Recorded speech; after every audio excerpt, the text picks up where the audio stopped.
Terima kasih Pak Ketua.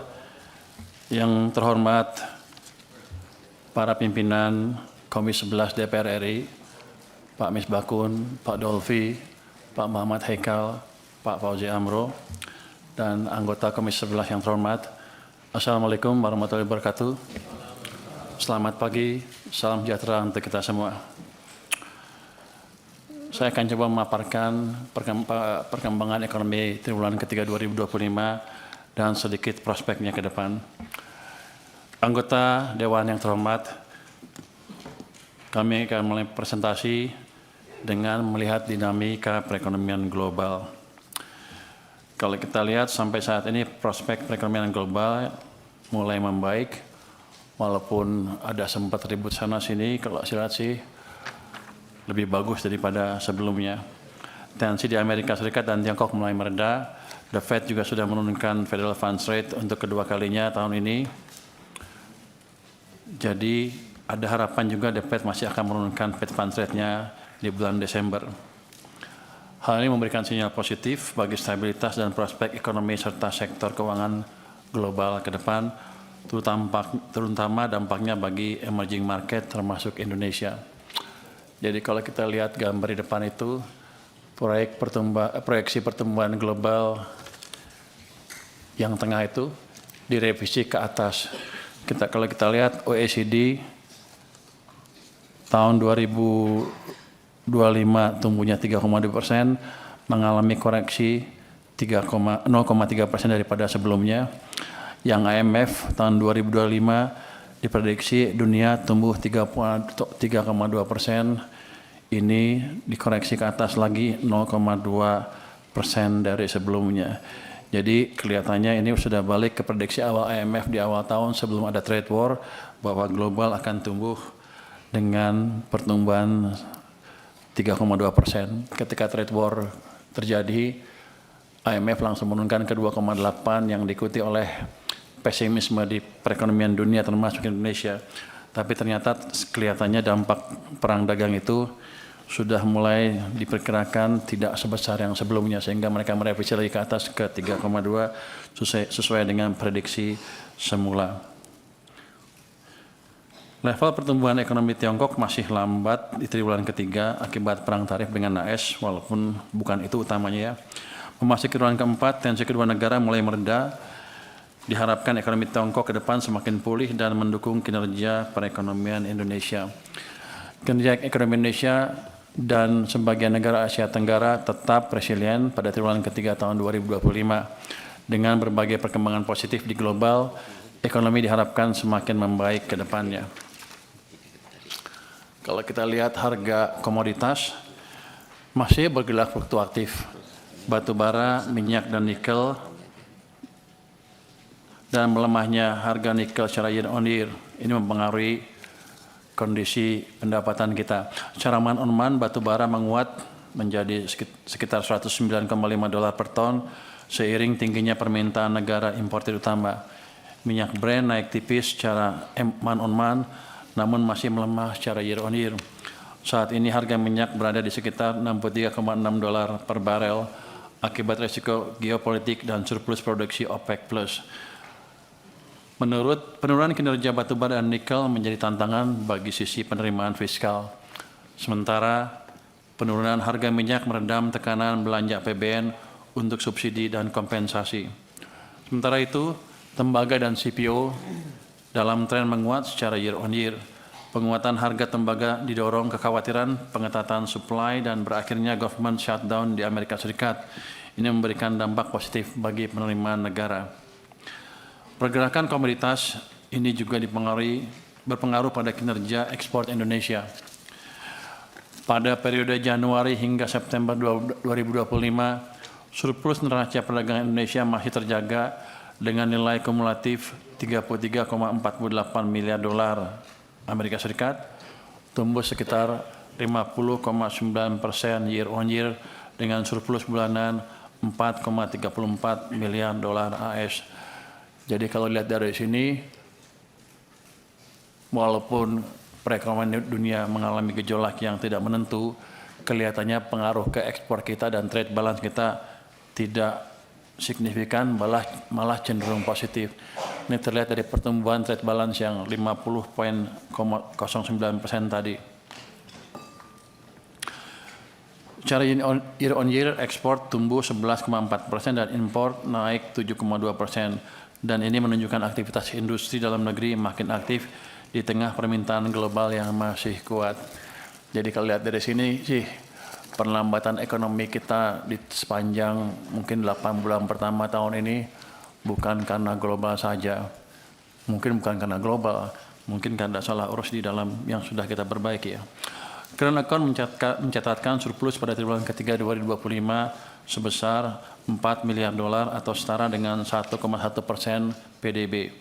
Surplus terutama ditopang oleh neraca perdagangan barang, sementara pendapatan primer konsisten negatif sebagai konsekuensi investasi langsung global di Indonesia melalui repatriasi keuntungan atau dividen. Rasa jasa tumbuh terbatas seiring tingginya perjalanan wisata WNI ke luar negeri dan implikasi jasa freight yang sejalan dengan aktivitas perdagangan Indonesia dengan pasar global. Kita lihat ke pasar keuangan domestik. Pasar keuangan domestik stabil dengan berbagai upaya yang dilakukan oleh Bank Indonesia, didukung juga dengan koordinasi fiskal moneter yang solid. Risiko kurs menurun dan optimisme investor global membaik.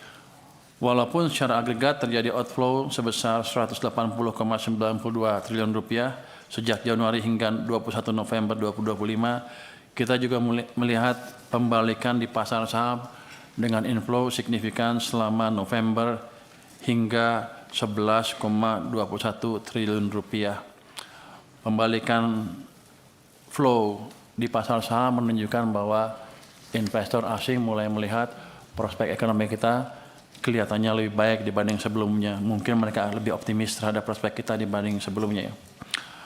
Di tengah tekanan outflow portfolio, stabilitas rupiah tetap dijaga hingga berada di kisaran 16.700 rupiah per dolar. Pergerakan nilai tukar yang stabil ini menandakan respon positif meredanya tensi global dan ekspektasi pelonggaran kebijakan moneter Amerika Serikat. Untuk inflasi sampai dengan Oktober 2025 Indonesia tetap stabil inflasinya di 2,9%. Ini angka yang ideal untuk saya. Jadi kan BI targetnya 3 plus minus 1 ya. Ini 2,9 tuh inflasi yang ideal. Yang ideal tuh biasanya inflasi itu antara 2 sampai 3%. Jadi karena inflasi amat ideal, ini menunjukkan keberhasilan TPID maupun TP Pusat, Bank Sentral dan seluruh pemerintah daerah dan Kementerian Pertanian dan Perdagangan untuk mengendalikan harga di pasar domestik sehingga daya beli masyarakat tidak tergerus. Berikutnya, kita lihat kinerja pertumbuhan ekonomi Indonesia seperti yang dikatakan oleh Pak Ketua tadi, pada triwulan ketiga tumbuh 5,04%, didorong oleh permintaan domestik dan kinerja ekspor yang kuat, investasi yang resilient, serta optimalisasi belanja pemerintah. Dari sisi komponen pengeluaran, kalau kita lihat ya,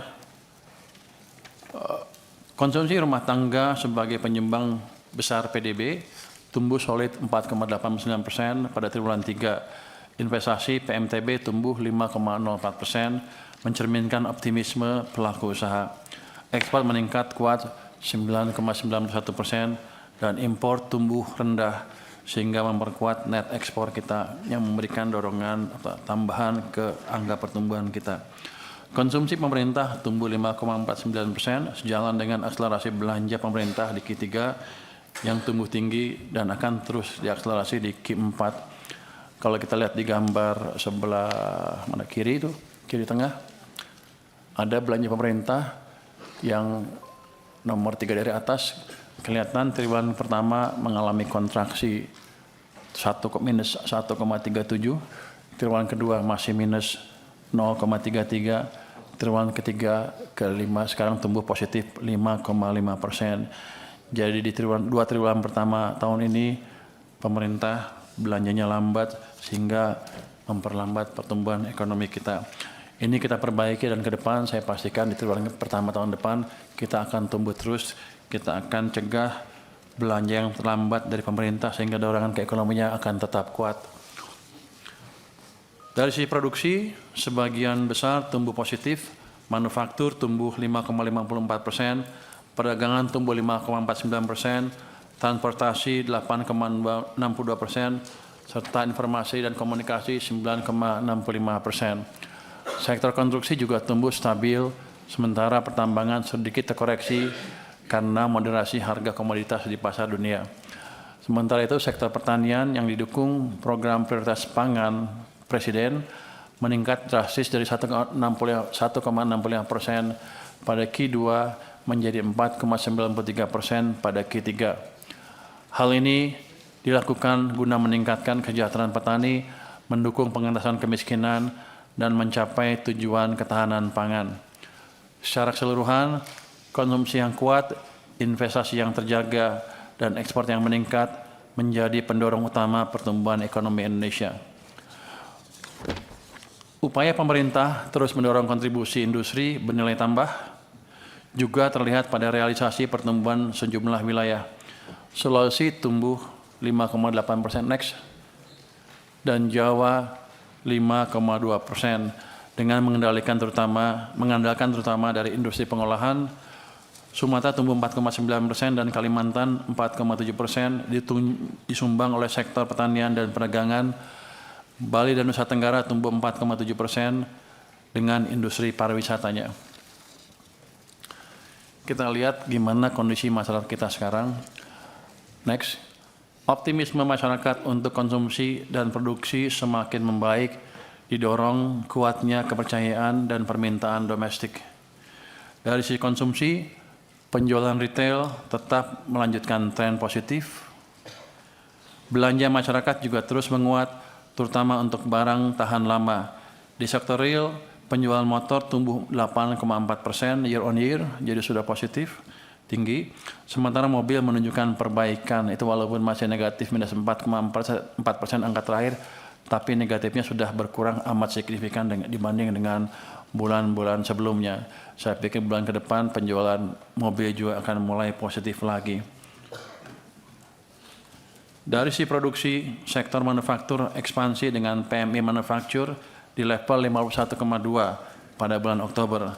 Angka ini mengindikasikan peningkatan output dan permintaan yang baru.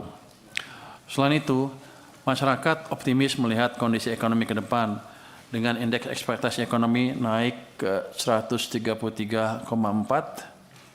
Secara keseluruhan, tingginya optimisme dan produksi ekspansif menjadi pondasi kokoh pertumbuhan ekonomi ke depan. Kalau kita lihat gambar yang paling kanan bawah itu dari September, dari mungkin April, Mei, Juni, Juli, Agustus, September turun ke bawah untuk indeks kepercayaan konsumen saat ini maupun ekspektasinya. Tapi kita lihat Oktober naik dengan signifikan ke level 121,2 untuk indeks kepercayaan konsumen. Artinya kita berhasil membalik optimisme masyarakat terhadap perekonomian kita. Jadi kebijakan yang kita kerjakan juga dengan dukungan DPR. Waktu saya minta Pak Misbakun untuk mendukung saya menyalurkan uang 200 triliun itu, beliau bilang jalankan juga, jadi saya aman. Kita jalankan dan dampaknya seperti itu. Kalau kita lihat ya, halaman berikutnya. Next. Ini yang hijau adalah laju pertumbuhan uang, yang sebelah kiri, sebelumnya. Yang gambar kiri itu laju pertumbuhan uang. Sebelum kita injek uang ke sistem di bulan Agustus, itu hampir nol pertumbuhannya. Bahkan sebelum-sebelumnya hampir nol. Dampak dari penginjeksian uang yang 200 itu, saya nggak bisa tunjuk di sini. Saya nggak bisa nggak bisa tunjuk ya. Nunjuknya ke sana ya. Oh nggak kelihatannya. Ini ya Pak Ketua, ini sebelum kita injek uang sistem, di ekonomi itu kering sekali. Jadi ekonominya melambat. Boleh kita bilang ekonomi sepanjang ini diperlambat habis-habisan. Tapi dengan setelah saya lapor Pak Presiden, dengan dukungan anggota DPR, waktu itu di belakang saya ngomong sama Pak Misbakun sama teman-teman, saya boleh injek uang 200 triliun, bukan injek, pindahkan uang 200 triliun ke sistem. Ini yang hijau naik ke atas, itu tumbuhnya itu 13% lebih. Cuman di bulan Oktober turun sedikit lagi ke 7,8. Jadi agak kurang minyaknya. Jadi saya sudah dorong lagi ke sistem tambah 76 triliun. Jadi ini harusnya naik lagi ke atas. Jadi ini yang meminyaki ekonomi yang sebelumnya melambat. Tentunya kalau nggak ada dukungan DPR kan pasti saya nggak bisa menjalankan itu juga. Jadi teman-teman mungkin nggak tahu, saya sudah diskusi terus dengan Pak Ketua untuk mengizinkan saya memindahkan uang itu. Dan itu tidak merubah APBN. Jadi saya belum ekspansi fiskal sama sekali. Itu hanya memindahkan uang saya dari perbankan dari BI ke perbankan, yang akibatnya ketika uangnya seperti ini di sistem, itu masyarakat bisa memanfaatkan itu untuk ekspansi bisnis. Dampak yang pertama adalah tentunya bunga turun, suku bunga deposit turun, yang lain-lain juga turun, suku bunga pinjaman juga turun. Ini yang menstimulus ekonomi. Jadi ke depan akan kita pastikan terus agar APBN yang kita jalankan tidak ikut mencekik perekonomian kita dengan terus memperhatikan keadaan uang di sistem perekonomian. Dan saya berharap Komisi 11 terus mendukung langkah saya dalam hal ini, karena ini nggak ada ekspansi fiskalnya tetap sama, tapi kita manage dengan lebih bagus sehingga ekonominya bisa terus tumbuh. Kalau kita lihat pasar uang antar bank juga turun dengan amat signifikan ya.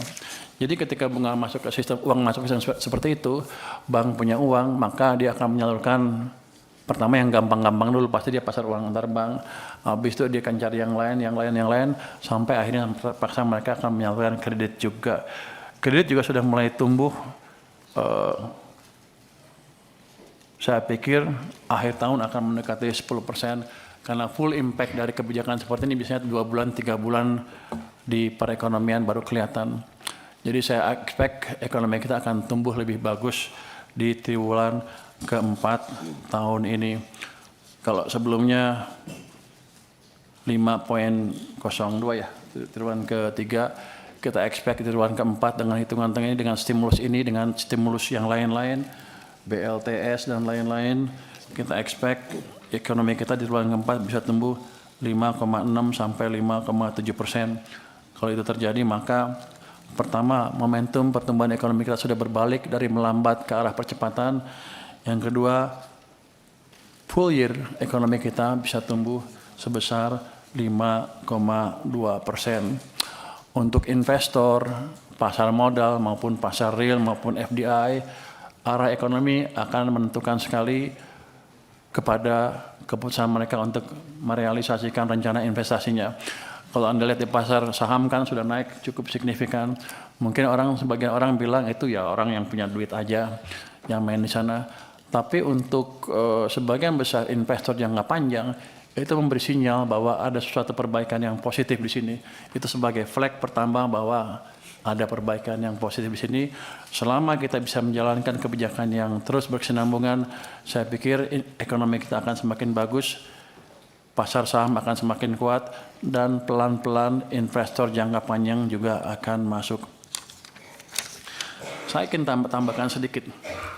Satu slide yang di luar ini survei yang dilakukan oleh satu lembaga, itu ada lembaganya tapi ini yang saya bilang indeks keyakinan konsumen terhadap pemerintah. Ini sebetulnya kepercayaan masyarakat terhadap pemerintah, presiden, in a way juga menggambarkan kepada sistem politik kita. Jadi pada waktu kemarin ekonomi melambat, Anda lihat sendiri sini, dari bulan Juni, Juli, Agustus, September, ini turun ke level yang rendah sekali. Itu menggambarkan ketidakpuasan masyarakat ke kita semua, bukan ke saya, bukan kami aja, tapi ke semuanya. Sehingga gampang sekali mereka turun ke jalan. Jadi kalau kita tidak balik ekonominya, kita dalam keadaan yang bahaya, bukan DPR saja, pemerintah juga utamanya. Jadi langkah kita membalik dengan 200 triliun tambah 70 tadi, ini sudah berhasil men-trigger optimisme dan men-trigger sedikit ekonomi kita. Sehingga ketika mereka disurvei lagi, di bulan Oktober sudah naik ke level yang tinggi, di bulan November di level yang ini 118. Ini boleh bilang di level yang tertinggi sepanjang sejarah ini. Artinya, atas dukungan Komisi 11, restu Pak Presiden untuk menaruh uang 200 triliun dan memanage keuangan kita lebih baik, itu saja sudah bisa men-trigger pertumbuhan ekonomi dan membalik arah ekonomi kita, menimbulkan momentum pertumbuhan ekonomi yang baru, sehingga masyarakat sudah puas lagi dengan sistem atau kebijakan yang ada. Kuncinya ke depan adalah kita harus jaga terus momentum perbaikan ini, jangan sampai hilang, sehingga kita bisa menciptakan pertumbuhan yang lebih tinggi lagi. Ketika masyarakat puas ke pemerintah seperti sekarang, harusnya demo akan lebih sedikit ke depan, dan pemerintah bersama DPR tentunya bisa memfokuskan untuk menciptakan pertumbuhan yang lebih cepat, fokus menjalankan program-program yang sudah disetujui oleh DPR untuk memastikan kita bisa menciptakan pertumbuhan ekonomi yang lebih cepat. Kalau yang kita bisa jaga sih, tahun depan kita bisa tumbuh 6% dengan tidak terlalu sulit, saya pikir. Oke, next. Itu ya. Ini untuk update kinerja ekonomi triwulan ketiga tahun 2025, Pak. Tadi berhubung Pak Ketua mengatakan ini adalah untuk update ekonomi, apakah kami harus masuk ke APBN-nya? Mohon petunjuk. Silakan, Pak. Saya lanjutkan. Next. Jadi indikator makro berkembang ke arah yang positif di tengah ketidakpastian global, apalagi domestiknya udah ada perbaikan yang amat signifikan. Pertumbuhan ekonomi triwulan kuartal ketiga tahun 2025 tumbuh 5,04%, masih kuat untuk mempertahankan momentum pertumbuhan untuk mencapai target APBN 5,2%, seperti yang setelah saya katakan tadi. Sementara itu, inflasi hingga Oktober tercatat 2,86%, berada dalam kisaran yang ditetapkan oleh APBN 2,5% plus minus 1. Di sektor keuangan, nilai tukar rupiah bergerak stabil di 16.704 per dolar, terkendali sejalan menurunnya tensi perdagangan global dan ekspektasi pengetatan moneter Amerika Serikat. Nggak harusnya Amerika sebentar akan longgar lagi. Kondisi ini memberikan ruang bagi Bank Indonesia untuk menyusun strategi moneter yang selaras dengan target pemerintah untuk pertumbuhan ekonomi. Orang sering bertanya, kenapa bursanya kuat, ekonominya stabil, kok rupiah melemah. FDI itu perlu waktu untuk masuk ke sini, tapi selama kita bisa meyakinkan bahwa pertumbuhan ekonomi kita semakin cepat ke depan, harusnya investor asing jangka panjang maupun pelaku bisnis dalam negeri akan melakukan ekspansi bisnisnya. Dalam keadaan seperti itu harusnya sih rupiah akan cenderung menguat. Sementara itu yield SBN 10 tahun konsisten menurun, berada di 6,11% sampai dengan 14 November 2025. Penurunan yield di tengah outflow asing menunjukkan dukungan demand dari investor domestik yang kuat. Ini sebenarnya bagus sekali, karena nanti kalau domestik yang menguasai sini, seperti di Jepang kan 95% domestic investor untuk obligasinya, yield kita tidak akan gampang digoncang oleh pergerakan investor asing. Jadi stabilitas ekonomi kita harusnya akan lebih baik. Penurunan ini mencerminkan level yield SBN yang masih menarik bagi investor dan sekaligus menciptakan cost of fund lebih rendah bagi APBN. 6,11 ini salah satu level yang terendah sepanjang sejarah ya Pak Minto ya.